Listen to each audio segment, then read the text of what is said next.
এজন্য দোস্ত তোমরা মনে রাখো বাবা, আপনাদের সবাইকে বলি, আমাকেও বলি, প্রত্যেকেই মনে রাখবেন 1450 বছর ধরে ইসলাম আছে, ছিল, আগামী দিনেও থাকবে।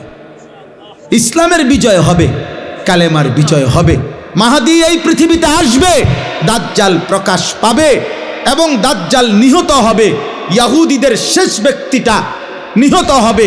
সারা পৃথিবীময় আরেকবার খোদার কসম, নবীর ভবিষ্যৎবাণী, যদি কিয়ামত, আল্লাহ রসুল বলছে ইসরাফিল ফু দেওয়ার আর একদিন যদি বাকি থাকে, নবীজি বলছেন তবুও আমার উম্মত বিশ্বাস করো যে মাহাদি আসবে, আর মাহাদির নেতৃত্বে সারা পৃথিবীতে আরেকবার ইসলামের খেলাফত, ইসলামের পতাকা উড়বে, যদি কিয়ামতের আর একদিনও বাকি থাকে।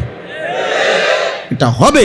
কিন্তু তোমাদের মতো অনেক ছেলে মনে রাখো, চরিত্রহীন, লম্পট, জুয়ারি, মদখোর, নেশাখোর, নারী লুভি, উলঙ্গ ছবি দেখায় অভ্যস্ত, বেঈমান মুশরিকের চাল চলন, চুল চেহারা হতে পারে যুবক, তোরে নেবে না খোদা, তোরে ছাড়াই ইসলামের বিজয়। সেদিন আবু জেহেলকে ছাড়াই ইসলামের বিজয় হয়েছে, আবু লাহাবকে ছাড়াই ইসলাম বিজয় হয়েছে। অতএব আল্লাহর জন্য যা দরকার তা তিনি নিবে।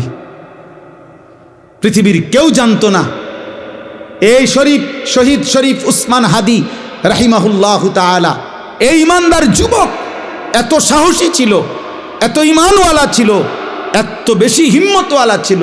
অসংখ্য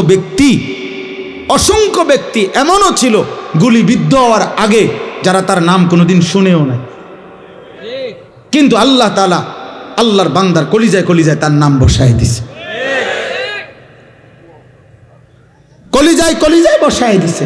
প্রয়োজনের মুহূর্তে আমার দেশে এমন অসংখ্য মজবুত ইমানদার এখনো আলহামদুলিল্লাহ লাখো লাখো ইমানদার যুবক আছে। তুমি সময়ই দেখবা, যখন যে দূর লাগবে মালিক যা রাখবে, যাকে নিবে তিনি নেবেন।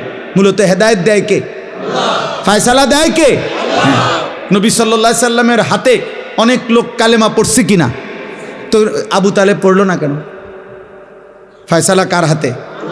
হযরত ইব্রাহিম আলাইহিস সালামের হাতে অনেক লোক কালেমা পড়েছে কিনা? তো উনার আব্বা পড়লো না কেন? ফয়সালা কার হাতে? নূহ আলাইহিস সালামের হাতে অনেক লোক কালেমা পড়ছে কিনা? তো উনার ছেলে কেনান কালেমা পড়লো না কেন? ফয়সালা কার হাতে? আবার ইব্রাহিম আলাইহিস সালামের বাপকে এত বলার পরেও এই ইব্রাহিম নবী বুঝাইতে পারল না আল্লাহর ইচ্ছা। আবার এই ইব্রাহিম নবী যখন বলল 12 বছর